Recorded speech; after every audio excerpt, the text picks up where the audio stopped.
ketika kita ingin melakukan dosa, maka Roh Kudus mengingatkan kita akan firman Tuhan bahwa itu adalah suatu pelanggaran.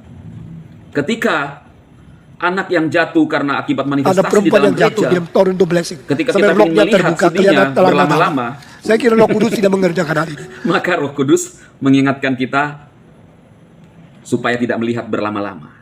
Nah, itu Roh Kudus, saudara. Bukan Roh Kudus mensucikan kita, bukan. Jadi memimpin kita kepada kebenaran, mengingatkan kita ketika kita ingin melakukan dosa, supaya kita kembali berbalik untuk hidup di dalam kebenaran. Itulah pekerjaan Roh Kudus. Ini saudaraku, ya, diberkati channelnya. Amin, amin. Ya, channel yang dia buat pelayanan medsos, baik dalam karirnya, dalam pelayanannya, diberkati. Ya, semua pemirsa yang menyaksikan ini, tolong subscribe dan notifikasi biar jadi berkat lebih banyak orang. Tuhan berkati ya. Shalom saudaraku yang kekasih di dalam Tuhan Yesus Kristus. Senang kembali berjumpa dengan saudara dalam channel Pastor DHI. Saya berdoa saudara semua tetap dalam keadaan yang baik dan tetap dipelihara oleh Tuhan kita Yesus Kristus. Amin. Saudara, Anda melihat di thumbnail saya ada beberapa gambar ya. Angkat perjamuan di tanganmu, anggur di tanganmu, dan saya ingin berdoa buat anggur yang ibu angkat di hadapan Tuhan dan setelah itu diminum ya. Jadi dengan penuh keyakinan Ibu Esther mengangkat anggur di tanganmu, angkat di hadapan Tuhan dengan hati yang sungguh-sungguh, dan dengan imanmu engkau akan disembuhkan. Saya akan berdoa buat anggur yang ada di tangan Ibu Esther saat ini dan juga Ibu Esther. Bapa, di dalam nama Tuhan Yesus, hamba-Mu berdoa buat anggur yang ada di tangan Ibu Esther. Tuhan memberkati dan Tuhan menjamah. Pada saat dia meminum anggur itu, Tuhan, dia dipulihkan dan disembuhkan penyakit kanker paru-paru yang diderita. Di dalam nama Yesus, sembuh. Berikan kekuatan buat Ibu Esther Cahyadi saat ini, dimanapun saat ini berada, di ruang manapun saat ini berada, di jam yang manapun saat ini berada. Tuhan tolong dan Tuhan sembuhkan setelah dia meminum perjamuan kudus yang diangkat kepadamu Bapa di surga. Di dalam nama Yesus aku berdoa. Amin. Percaya Ibu Esther telah ditolong dan disembuhkan oleh Tuhan kalau kamu melakukan hal yang sama. Ini adalah tindakan-tindakan iman yang kita lakukan, saudara. Nah, saudara,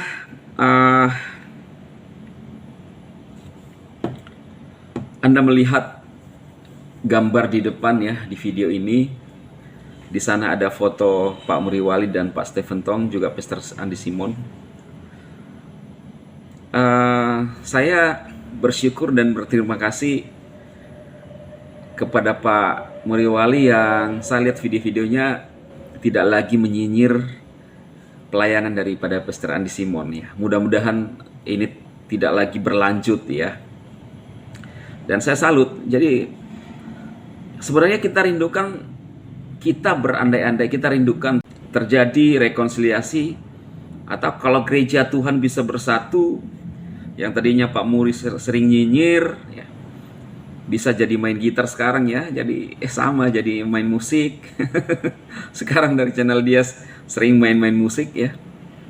Tapi saya nggak tahu lagu-lagunya apakah lagu-lagu rohani atau saya yang belum dapat lagu-lagu itu ya, instrumen-instrumen dia.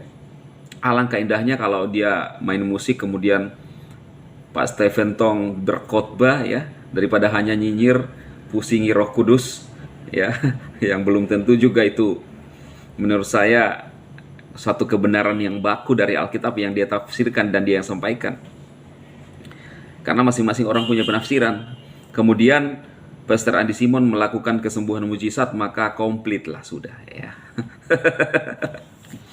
Jadi bagus lah ya Pak Muriwali, daripada hanya nyinyir kesembuhan yang dilakukan oleh Pastor Andi Simon. Lebih baik begitu, main gitar aja lebih cocok ya. Dan lebih bagus lagi kalau lagu-lagu rohani. Satu saat saya lihat video Pak Muriwali, judulnya itu ada gambar Benny Hinn, dan di sana dia menceritakan dia khotbah di satu lapangan, kemudian banyak yang dari kalangan Pantekostal lah, kurang lebih ya, begitu, yang ikut. Lalu dia bercerita, ketika saya berkhotbah, belum waktunya tepuk tangan, mereka tepuk tangan. Jadi pendeta Muriwali merasa merasa mungkin diledekin ya, dan katanya akhirnya dia marah, saudara, dan turun dari mimbar. Lalu ada yang menenangkan, kemudian dia naik mimbar kembali. Saya berpikir, kok seperti ini ya? Maksud saya lagi menyampaikan firman Tuhan, lalu panas, emosi, lalu turun dari atas mimbar, saudara. Kenapa saya angkat ini? Karena gini, penting sekali sebagai kita orang Kristen ya, untuk melihat namanya buah dari seseorang. Saya tidak sedang menghakimi siapapun atau Pak Muriwali, tetapi dia kan yang bercerita sendiri dan menggambarkan kepada kita semua di YouTube-nya dia. Kemudian yang membuat saya tergelitik adalah dia menyatakan bahwa saya memang suka memanas-manasi, saudara. Jadi dia katanya dikasih karunia untuk memanas-manasi untuk sebuah kebenaran. Ya, kalau dia rasa baik ya silahkan. Itu sebabnya nggak tahu, mungkin dia apakah dia memanas-manasi. Lalu dia ngomong bahwa pelayanan Pastor Andi Simon ini adalah pelayanan kesembuhan yang dari setan ya. Kenapa saya angkat ini, saudara? Saya pingin pemahaman saudara benar tentang sebuah kebenaran. Jadi jangan kita terkontaminasi dengan pemahaman-pemahaman yang tidak berdasar kepada Alkitab, termasuk yang disampaikan oleh pendeta Muriwali. Dia mengatakan bahwa mujizat yang dilakukan pendeta Pastor Andi Simon itu adalah mujizat atau praktek perdukunan ya. Saya minta sih kalau bisa Pak Muriwali stop bicara seperti itu, karena praktek perdukunan itu sangat tidak baik untuk didengar, apalagi kita sebagai seorang pendeta mengungkapkan itu, dan yang kita tujukan adalah seorang juga hamba Tuhan ya, dan jelas-jelas menggunakan nama Yesus ya. Itu sangat tidak baik. Jadi saya bersyukur kalau pendeta Muriwali tidak lagi nyinyir pelayanan Pastor Andi Simon. Lebih baik main gitar aja lah seperti itu ya, bikin-bikin instrumen ya. Ya lebih bagus kalau instrumen rohani. Dan jangan suka nyinyir. Juga Pak Stephen Tong. Pak Stephen Tong ini yang terus-menerus seakan-akan menyerang cara-cara ibadah karismatik atau Pantekosta, dan terkesan sangat merendahkan ya. Sering membahas anak yang jatuh getar-getar lalu kelihatan CD-nya.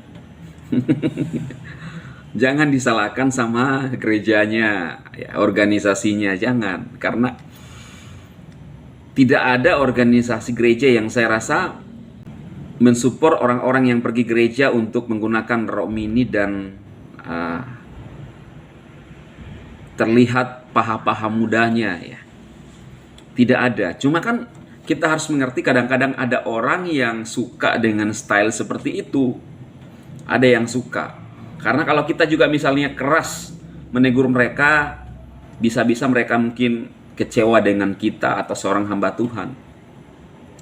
Ya, walaupun saya tahu gereja-gereja pun tetap menyampaikan etika-etika dalam berpakaian, ya, gereja-gereja karismatik. Tapi ada saja orang yang memang suka karena style, itu namanya style. Lalu ketika terjadi manifestasi, otomatis tidak bisa dihindari, dan di gereja juga panitia sudah menyiapkan sarung-sarung untuk menutupi bagian-bagian yang sensitif. Cuma kadang-kadang ya kalau kita punya otak atau pikiran yang, ya kalau saya bilang pikiran sedikit agak-agak, ya saudara tahu lah ya, ketika orang jatuh, Anda pikiran yang aneh-aneh, Anda lihat itu, ya Anda yang menurut saya perlu disucikan. Jangan justru menyalahkan karismatiknya, jangan menyalahkan gerejanya, ya, pribadinya, oknum orang yang berpakaian mini seperti itu. Ya. Intinya di sekeliling kita, mau dia minta maaf ya, telanjang, tetapi kalau kita punya pemikiran yang bersih dan suci, tidak pikir-pikir yang porno-porno, kita tidak terpengaruh, saudara. Ya, karena semua terletak pada diri kita sendiri. Lalu dia mengangkat itu bahwa katanya pekerjaan Roh Kudus tidak seperti itu. Nah, ini yang kita harus pahami. Manifestasi, ketika ada manifestasi atau mungkin orang dilepaskan, memang dalam Alkitab sering terjadi kelepasan. Ada namanya pelayanan pelepasan. Reaksinya berbeda-beda. Ya. Ada yang getar-getar, ada yang manifestasi, ada yang tidak terlalu manifestasi juga. Ada, tetapi jangan selalu berpikir, wah ini dari setan semua. Enggak. Kalau Pak Stephen Tom bilang bahwa kita disucikan oleh Roh Kudus itu, saya juga bilang bahwa saya tidak pernah menemukan di Alkitab bahwa Roh Kudus yang mensucikan kita. Karena yang mensucikan kita itu adalah darah Yesus.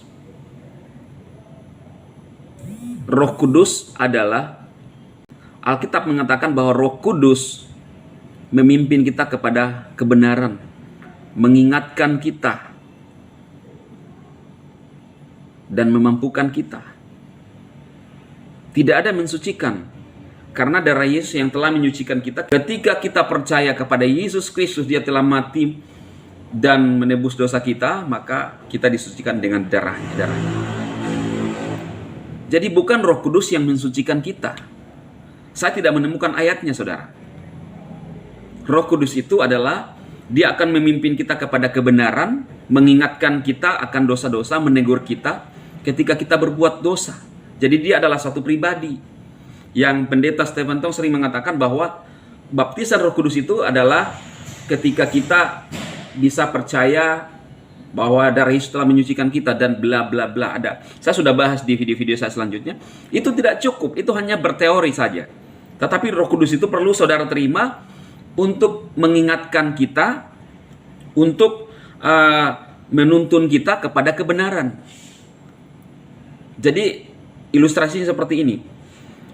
Kalau Anda seorang ayah dan Anda punya anak, ketika mungkin pergi di satu tempat, lalu anak Anda sepertinya ingin melakukan sesuatu dan menurut saudara itu kurang beretika, menurut saudara itu kurang sopan dan bisa mempermalukan kita, maka kadang-kadang kita hanya menatap anak kita dan dia tahu bahwa, oh papa saya tidak mau saya lakukan ini. Nah, analogi ini menggambarkan bahwa Roh Kudus itu seperti itu, saudara. Ketika kita ingin melakukan dosa, maka Roh Kudus mengingatkan kita akan firman Tuhan bahwa itu adalah suatu pelanggaran. Ketika anak yang jatuh karena akibat manifestasi di dalam gereja, ketika kita ingin melihat CD-nya berlama-lama, maka Roh Kudus mengingatkan kita supaya tidak melihat berlama-lama. Nah, itu Roh Kudus, saudara. Bukan Roh Kudus mensucikan kita, bukan.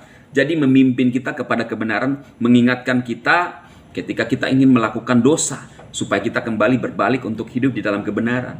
Itulah pekerjaan Roh Kudus. Tidak cukup hanya berteori, tidak cukup hanya sebagai pengetahuan yang tidak berdampak dalam hidup kita, tetapi perlu dialami. Karena Roh Kudus adalah pribadi.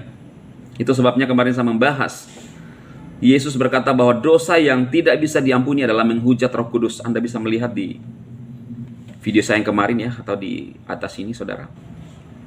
Kenapa? Karena siapa lagi yang memimpin Anda kalau Anda tidak mengizinkan Roh Kudus dan Anda tidak percaya dengan pekerjaan-pekerjaan Roh Kudus dalam hidup? Zaman Bapa, Anak, dan Roh Kudus. Sekarang Roh Kudus ada bersama kita. Dan itu adalah kebenaran firman Tuhan. Tidak ada yang bisa membantah itu. Tidak ada teologi yang bisa membantah itu. Itu adalah Alkitab. Tidak perlu ditafsirkan lagi. Yesus sebelum terangkat ke surga, dia menjanjikan Roh Kudus. Dan Roh Kudus sudah nyata kepada murid-muridnya. Apakah hanya sampai kepada murid-muridnya? No. Sampai kepada setiap orang yang percaya. Bukan cuma kepada bangsa Israel, tetapi juga kepada orang Samaria dan orang-orang yang tidak dipilih secara khusus oleh Elohim saat itu atau bangsa Israel, tetapi juga kepada bangsa-bangsa lain, orang-orang lain. Roh Kudus diberikan untuk setiap orang yang percaya. Tidak ada lagi orang-orang yang spesial untuk zaman Roh Kudus. Jadi semoga firman Tuhan ini memberikan satu pemahaman yang baru buat saudara semua. Dan kalau saat ini Anda belum menerima Roh Kudus, Anda sudah percaya Yesus, Anda perlu menerima Yesus Tuhan sebagai juru selamat pribadi Anda. Undang dia masuk dalam hatimu. Dan setelah itu, minta Roh Kudusnya menguasai hidupmu dan menuntun seluruh hidupmu, saudara. Tuhan memberkati kita semua. Amin.